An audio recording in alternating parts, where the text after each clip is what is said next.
Anak? Anak ko? Anak ko? Anak ko? Ma'am Abby, ako po si Bianca. Ako po si Bianca. Anak ko? Ay, anak ko, Amelia! Amelia! Anak ko! Ate, bitawan mo siya. Ate, bitawan mo siya. Hindi mo anak yan. Bitawan mo siya. Wag! Bitawan mo kasi. Wait lang po, wait lang.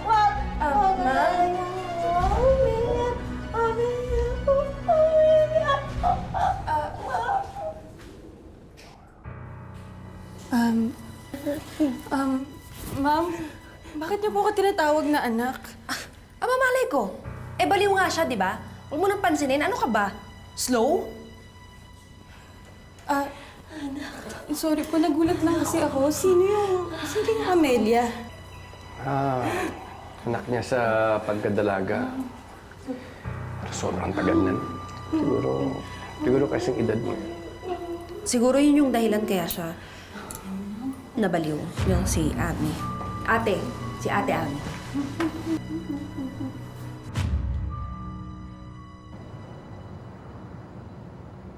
Tay, Kailangan mo ba talagang mag-stay in dun sa trabaho? Naku, tay, opo eh. Kailangan ko kasi matutukan ng mabuti si Ma'am Ami. Medyo malala po yung kondisyon niya sa pag-iisip. Baka makatulong po ako kay Ma'am Ami sa paggaling niya. O siya. Mag-iingat ka sa trabaho, ha? Apo, tay. Naku, wag po kayo mag-alala kasi kahit ito yung unang beses na magkakalayo tayo, ikaw pa rin ang the best tatay ko. Sana, ingat ka. Naku, Manggari ha. Kayo na po bahala dito sa tatay ko. Huwag niyo po masyadong lasingin. Maglalako pa kayo ng Huwag kang mag-alala. Akong bahala dyan sa tatay mo. Nagkataon lang na birthday ko noong isang araw. Di ba, pare? Siya.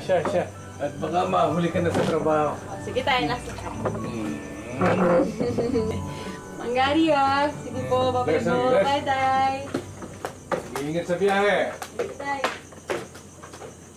Pare, mahal na mahal ka ng anak mo na yan.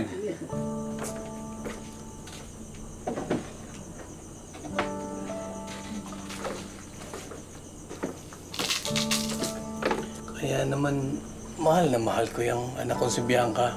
Kaya din ba hindi mo pinakita yung lampi na yan kay Bianca dahil maaaring matunton ang tunay niyang pagkatao?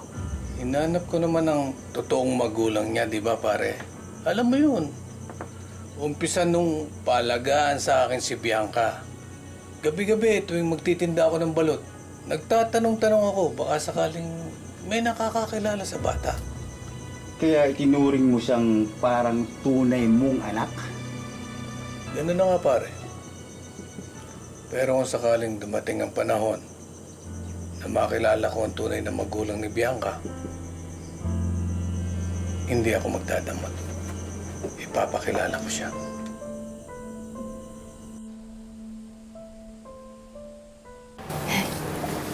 Bilisan mo ha. Kasi pinuslit ko lang tong susi sa kadena sa paa ni Ma'am Ami. Baka mamaya makita tayo. Ay, naku. Becca, salamat ah. Gusto ko lang talaga makalanghap si Ma'am Ami ng sariwang hangin. Makalabas man lang siya dun sa kwarto niya. Ako magpapasalamat sa'yo kasi ramdam ko yung malasakit mo sa kanya. Kasi kami, mga kasambahay dito, baguhan kami. Walang nangahas na ilabas siya mula dun sa basement.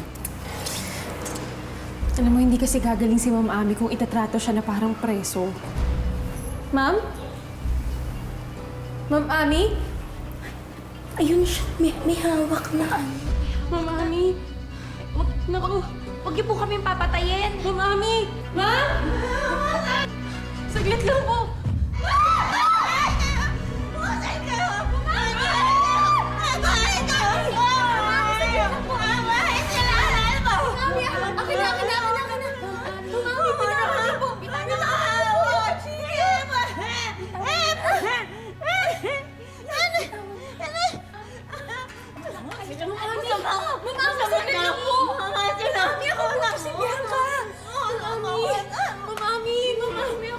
Si Bianca! Si Bianca po. Ma'am Ami, ako to si Bianca. Yung tinatawag niyo pong anak. Hindi tinatawag niyo pong anak. Ma'am Ami, huwag po kayo mananakit, please. Please po. Alam niyo po, wala po akong nanay. Pwede ko po ba kayong tawagin nanay? Ma'am Ami, Nanay Ami. Anak. Anak. Anak ko. Anak ko. Opo, Nanay Ami. Yun nga eh. Nanay Ami, tara, balik na lang tayo sa kwarto mo. Tara. Tara po. Becca, ikaw na lang. Becca, kailangan mo ba ng tulong? Kaya na, tulungan na kita. Hindi na. Upo ka na lang dyan. Chumika na lang tayo. Sige. O, kamusta na yung alaga mo? Ayun, tulog na si Ma'am Ami. Buti naman napakalma mo. Siguro alam mo naman na bawal sa mansyon na ito ang maging osisera.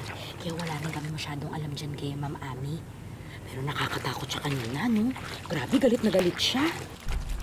Hindi sa atin. Doon siya nakatingin sa picture ni na Ma'am Charlene at Sir Denny sa sala. Total, tayo na lang din naman yung nandito. Alam mo, hindi ko talaga maintindihan kung bakit ganun ang trato ni Ma'am Charlene sa ate niya. Naririnig na lang namin sa basement, inaapi niya, inaaway niya. Humapatuloy siya sa may sakit. Kaya nga awang-awa ako kay Ma'am Ami. Kaya nga, ano ba namang klase kasi yan si Ma'am Charlene? Ano ka ng ano? Wow! Ang ganda naman ng kwentuhan ninyo dyan. Sali naman ako.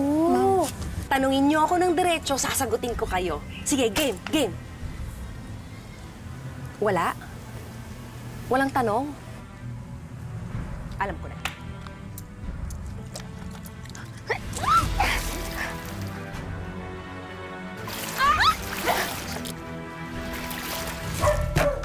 Ano? Wala pa rin?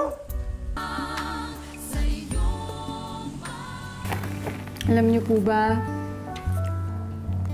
ako po, sabi ng Tatay Beno ko, iniwan ako sa kanya para alagaan. Tapos, ayun, hindi na ako binalikan. Pinatanong-tanong niya kung sino yung mga magulang ko, pero wala pong umako sa akin. Basta, ang naalala ko lang nung gabing yun, sabi niya, may nangyari daw na sunog, malapit ko saan ako napulot.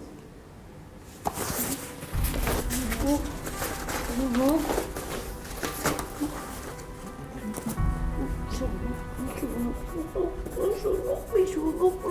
Mainit ng sunog ko. Ang daming patay. Nay. Mainit.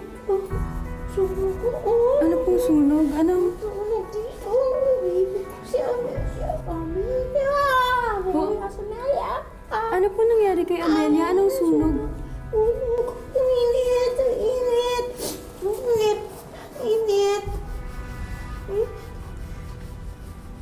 Ano po nangyari? Ano po meron sa sunog? Yung si Amelia?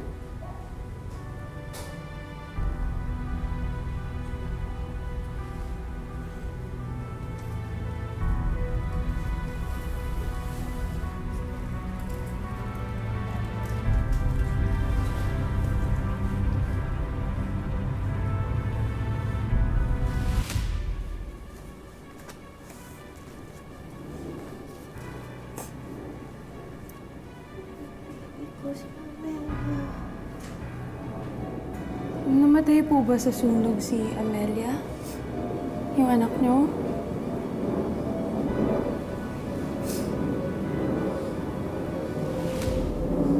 Mabait dito si Amelia. Gaya mo, mabait siya.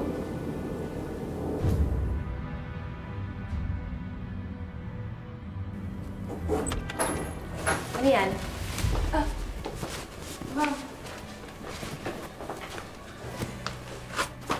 Hoy! Ano yan? Nagdodrawing ka na naman ba? Akin na nga yan! Hindi ito nakakabuti sa'yo, di ba? Sabi ng doktor, Sino ba nagbigay sa'yo nito? Ikaw?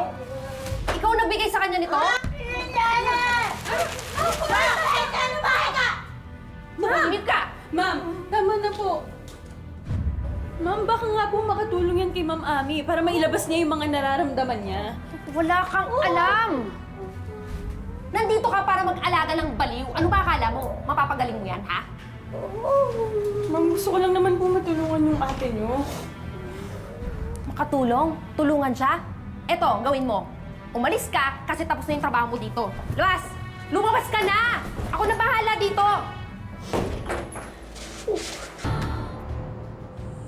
Ayan na. Oh. Oh, ayan na. Ubus na. Oh, ayan na. Ayan na. Ayan na. Oh, higa ka na. Ano yan? Oh, higa na. Ano pinapainom niyo kay Ma'am Ami? Ano yan? Gamot yun ni Ami. Nireseta ng psychiatrist niya. Sige na, Bianca. Ako na magpapakain kay Ami pagkagising niya. Sige na.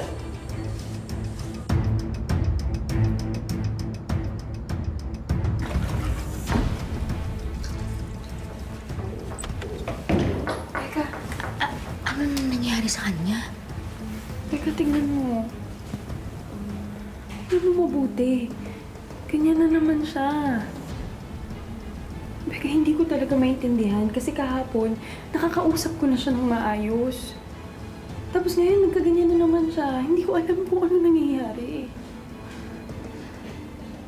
Teka, di ba sabi mo, may nakita kang pinapainom na gamot itong sina Sir Dennis at saka Ma'am Charlene sa kanya, kay Ma'am Ami? Oo, yun daw yung gamot na nireseta sa kanya ng psychiatrist niya.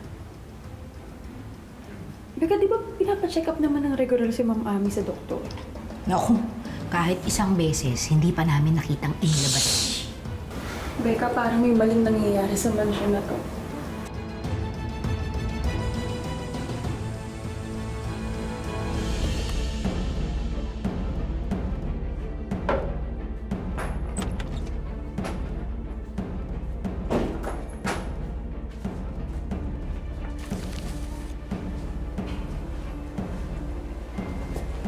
Totoo to? Anal na ang kasal namin ni Ami. Oh. Pwede na tayo kasama! Pwede na tayo magsama ng matagal.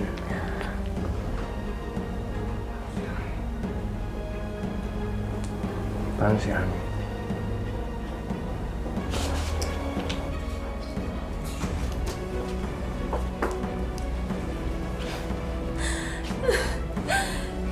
Sinubukan talaga namin siyang alagaan, pero mukhang hindi na talaga niya kinaya yung sakit at lungkot, kaya ininom niya lahat ng gamot. Nag-overdose siya.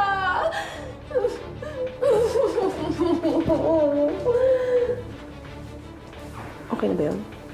Okay lang yun.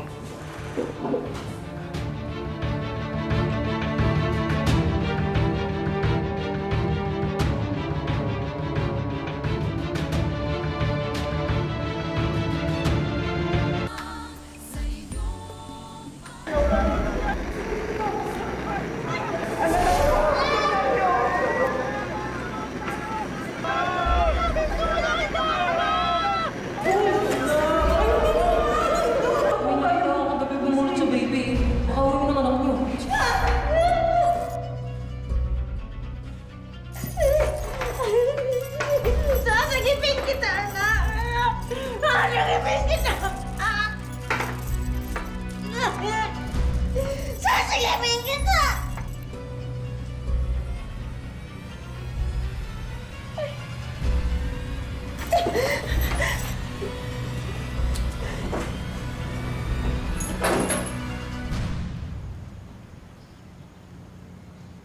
Tao po! Tao po!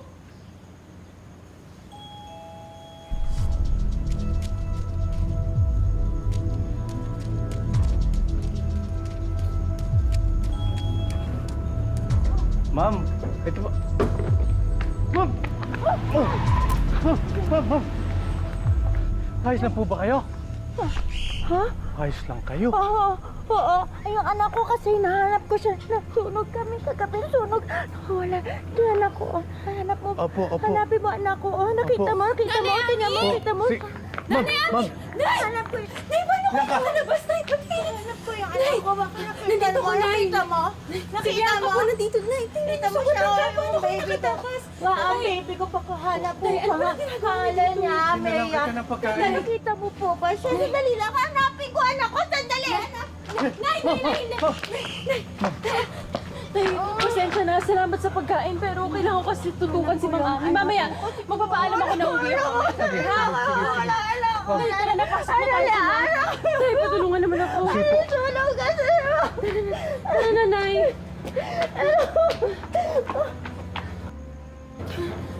Ay, sorry talaga. Asa yung litrato? Asa yung litrato? Asa yung litrato? Nandun ate sa kwarto mo na. Tara na. Litrato, baby ko. Ano, wow. Ano, baby ko? Tara na, Nay. Tara na po.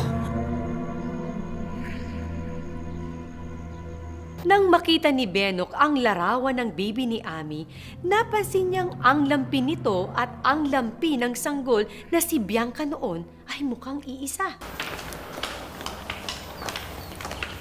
Bianca, Ay, sir, busog po ako. Ay, tanga. Hindi naman sa'yo yan. Ilagay mo sa kotse.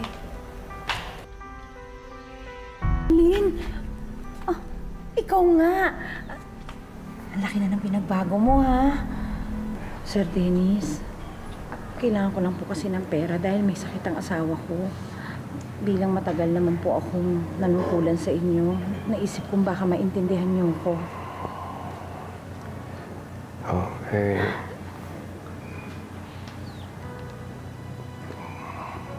Walang-wala ako ngayon, Manang Delia. Marami akong pinagkakagastusan. Sir Dennis, parang awa niyo na po. Ang kulit mo naman eh. Sinabi na ngang wala.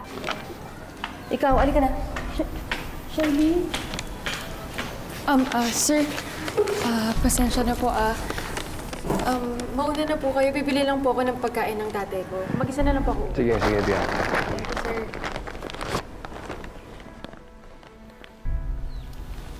Manang, excuse me po. Pasensya na po kayo, Narinig ko kasi yung usapan niyo ni Sir Dennis. Isa po ako sa mga nagtatrabaho sa mansyon nila. Saglit lang po.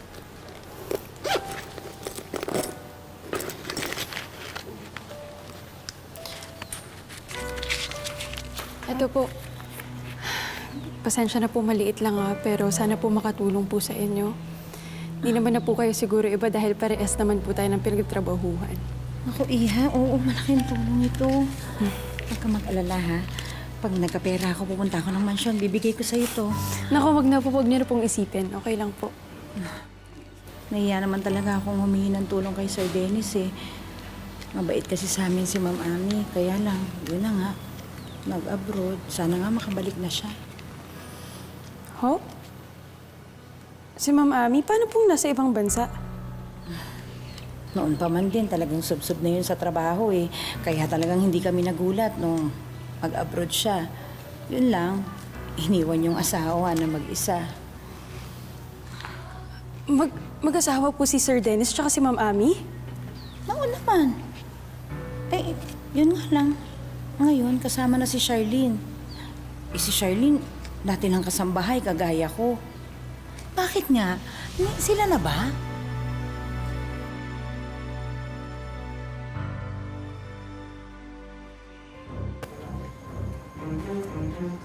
Uy, saan kayo pupunta? Becca? Ano nangyayari? Bakit kayo nag-aalisan? Hindi ko na rin alam. Sinasanti na kaming lahat. Ay, tayo pala. Tayong lahat. Gamit mo. At saka ito pala. Lahat din nabigyan, kaya wala nang nagreklamo. Teka lang, paano si Ma'am Ami? Eh di nasa loob. Idadali na rin daw nila Sir Dennis sa mental hospital. Uy, sabihan mo ko pag may bago kang trabaho, ha? Tulungan mo naman ako makapasok. Teka nga lang, bakit bigla-bigla naman nila tayong pinapaalis? Eh, hindi ko na rin nga magets siyang si Ma'am Charlene. Alam mo, sa totoo lang, iniisip ko siya talaga ang tunay na lokarit.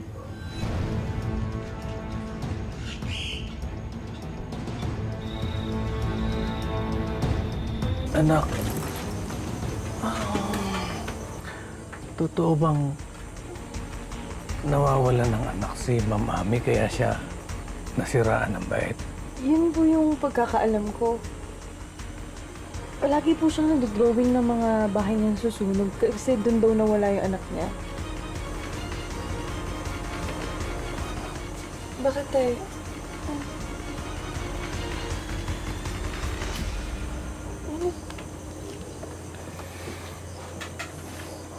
Tayo, ano to? Pagbasdan mo yung lampin sa larawan.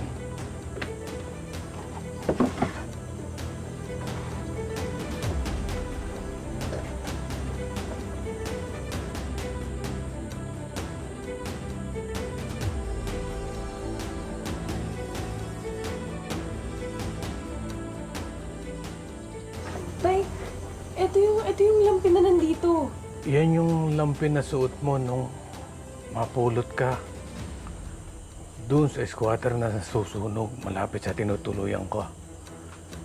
Yan yung lampin na suot mo na ipahabilin ka sa akin.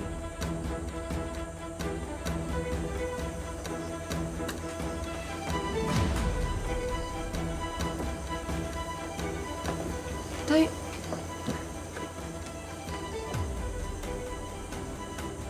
ibig sabihin po ba ako yung sanggol na nandito sa picture? Ako po yung anak ni Mamami? Kung tama ang kutob ko, anak, maaaring nakita mo na ang tunay mong ina. Maaaring si Ma'am Ami ang tunay mong ina.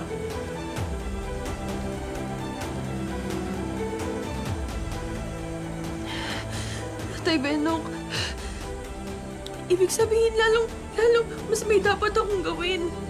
Tay, may maling nangyayari dun sa mansyon na yun. Kailangan ko iligtas si Mamami. Kailangan ko iligtas yung nanay ko.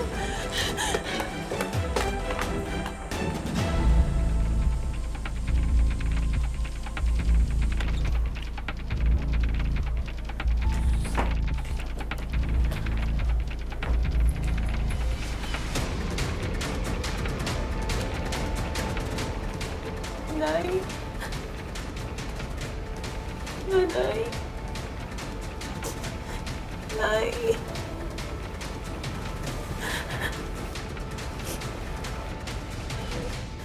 Bianca? Bakit?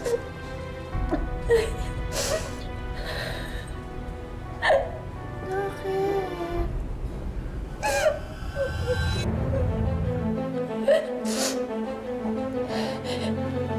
Nay. Papasyal po tayo, ha? Aalis po tayo. Saan tayo pupunta? Ilalayo kita sa kanila. Di ka na nila masasaktan. Ha?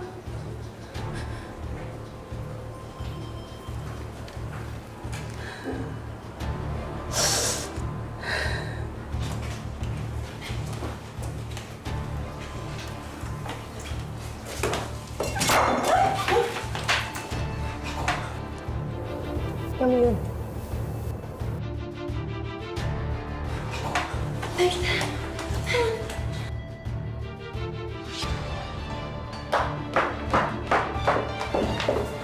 Sa basement. Sa basement. Ano na?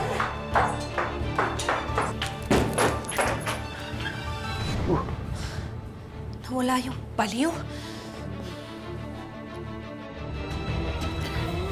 Pagod na ako eh.